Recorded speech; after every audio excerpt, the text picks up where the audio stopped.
Hi, I'm Bob Schrupp, physical therapist. Brad Heineck, physical And therapist. together we are the most famous physical therapists on the internet. And we're joined today again, Brad. Oh, you forgot your last line. Well, in our opinion, In your opinion, of course, yeah. Today we're joined by Bonaparte, or Bonehead, as Brad calls him now.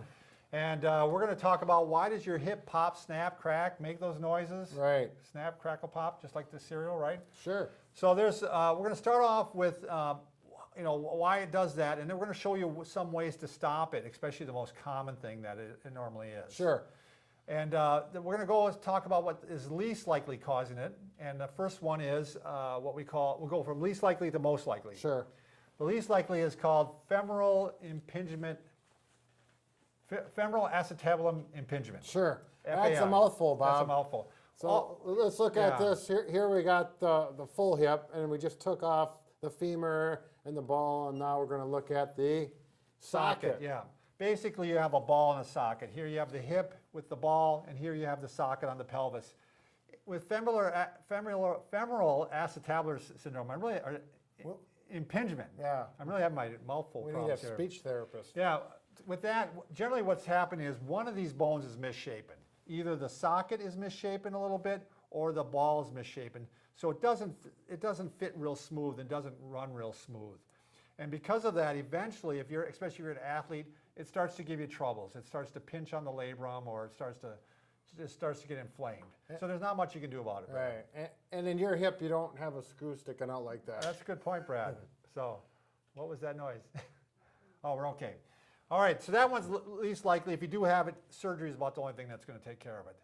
The second thing that is probably most likely is if you're old, is if you have arthritis in there, Brad. Right, likely over 60. Right, and there's a little covering on this bone here, that hyaline cartilage that can start to wear down, and things just aren't as smooth as they were. So it's making that Rice Krispie crackle, crackle. Yep. Another less likely thing is that there's a little ring of tissue here called the labrum that helps hold the ball in, and sometimes that gets torn, and it would probably be the resultant of an injury or some type of trauma. Yeah. So the most likely thing that you're having is what we call snapping syndrome, or dancer's hip. And in that case, Brad, do you have the ligament, by the way? Yes, I do. Oh, good. I didn't see it on you. So in that case, one of the ligaments, and muscles become narrow up and they become ligaments, and then they attach to bone. One of the ligaments Tendons, Bob. Ligament. Muscles become tendons. Oh, you're right. Muscles become tendons. I'm having a great day here today. The tendon starts to snap over the bone. So that's what one part of the bone. Let's look at that. Here's just a model of I'll it. hold this. The greatotrochanter, this is part of the hip, this big bony part right here is knob, and there's a lot of tendons connected to there, and this is just an example. So if move the hip back and forth, Bob. So when it goes back, it may just snap over the top. Over the greatotrochanter. Yeah. And that's just a model. It's not exactly what's going on in there. Generally what happens, Brad, is when you start in the hip in the bent position and you bring it down, that's when it snaps. So if your hip is up and then you straighten it and it snaps, and it's irritating. It can be even some pain with it. Sure. So what we're going to do is we're going to cut away, and we're going to show you the 3 stretches you can do, and also what you can do as far as foam rolling for that. Foam rolling. Yeah. Hold on for that. Real quickly before we do that, though, Brad, one thing that quite often is found is that if a person has one leg longer than the other, that side, they often have the snapping hip syndrome on there. So you actually may want to correct that by putting a lift in the opposite side. Right. So that's something to keep in mind. And we have a video. We have a video on that. I'll link that up right here so you can take a look at that if you want to figure out whether or not you have one leg longer than the other. And if it is longer on that side, on the side that you're having the snapping, then again, you may want to put something in the left shoe to help even you out. Right, yeah. So, all right, we'll cut away and we'll do the exercises. Okay, the first stretch we're going to be doing is of the hip flexors, and that's real simple. I just usually throw a pillow on the floor, Brad, and I'm going to go ahead and stretch this muscle right here. I'm keeping good posture, and I'm going to go ahead and lean forward like this, and that really stretches that hip flexor. Yeah, the good posture. I tell people, think about there's a rope right here pulling on your belt. Yep. And that's, this is if you got this much flexibility, you're doing pretty good. And I stretch it every morning. Sure. And you can, even it out by doing the other side too. Right.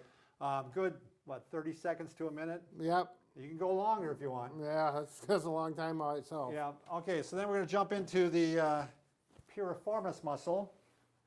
So I'm stretching this side, and all I'm going to do is bring my knee up and to the opposite shoulder. Okay. And that stretches that piriformis muscle. Mine's a Right. little tight, you know that? Chris, and you're going to feel it right in there. Yeah, I do feel it right there. You bet. It's a good I stretch. don't usually stretch that one, so Well, maybe I Bob, should start. Stretch, Bob. All right, then we're going to stretch the IT band. That's the one that often is the culprit in this syndrome. Sure. So I'm going to cross over my leg, cross the ankle over the knee, okay? And then I'm going to actually pull this one up. And believe it or not, that's stretching this IT band right now. I call it the figure 4 stretch. There are some other IT band stretches. Yeah, and there's a lot of them out there. And This is the one I like. we'll have, if we don't have a video on that, we should make one, Bob. Yeah. Just for IT band. I know we've done it on Yeah. somewhere All right. in archives. All right, Brad's going to show the foam roller now, how you can go ahead and use that. 6-inch foam roller, you only need one about 18 inches long. You don't need the big long one. And we're going to work the same 3 muscles. Hip flexor, that's the one where you put your hands in your pocket. It's right under your palm there. Best to do it on a carpeted floor. You can even use a hardwood floor, would be okay. And I'm going to do the right side, so I'm going to lean a little bit to the right. And remember to avoid the furniture there. Yeah. The package, whatever you want to call it. Yeah. Yep, we'll take care of that business, Bob. There we go. That feels good, too. Yeah, Yeah. if you don't have a foam roller, we would highly suggest you get one. Right. I mean, these are fantastic. They're 6-inch diameter usually is best. They have different densities. Some are soft. I would get the firmer one. It depends on how sensitive you are, but if you're pretty active, usually the firmer one is better. and different contours they have now too. Yeah. Some of them Whoa. have like. Now I'm doing that piriformis. It's like you're sitting on it like this, but I'm going to do the right side, so I'm going to tilt over here and get right in that muscle part of your buttocks, and you'll feel it in the piriformis. Is usually a little more tender. Yeah, and this is right an intense there. one, isn't it, Brad? Yep.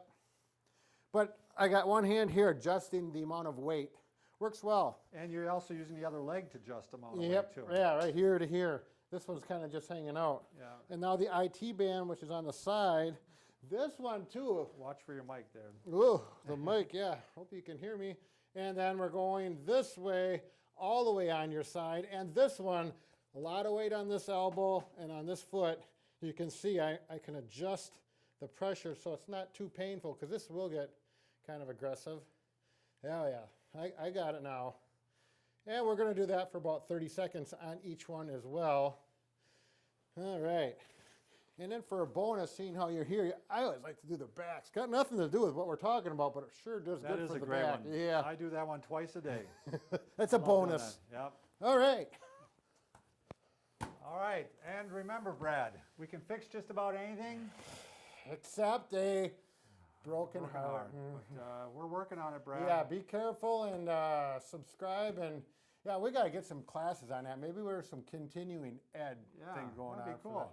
that. Yeah, anyways, we'll talk about it later. Thanks.